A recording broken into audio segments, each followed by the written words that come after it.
Ek groet u hartlik. En vandag gaan ons kyk na 'n besondere gedeelte in 2 Kronieke 16:9. Wat sê die oë van die Here is oor die aarde, wat kyk en die help wat met hulle hele hart op hom vertrou. En so baie in die lewe maak ons staat op ons eie vermoë. So baie in ons lewe kom ons op 'n punt wat ons dinge self probeer doen, wat ons vriende probeer bel, wat ons dink ons gaan dinge self uitgesorteer kry. En dan kom hierdie vers weer as 'n roep, 'n herinnering, wat ons net weer terugroep en sê, vertrou weer volkome op God.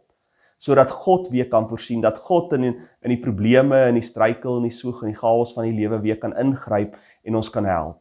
Want in vers 8 sê hy so mooi en hy verduidelik so mooi en hy sê, maar het ek nie die vyande in jou hand gegee, toe hulle gesê het, hulle is so groot en dinge lyk onmoontlik, het ek hulle nie toe in jou hand gegee nie.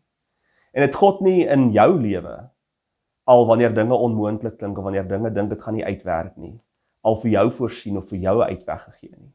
En dit is die roep van God vanmôre, vir elkeen van ons, is vertrou weer op hom met jou hele hart, want sy oë is oor die aarde, en hy kyk vir die wat regverdig is, wat hom roep, wat by hom skuil, om hulle te help. Die Here seën u.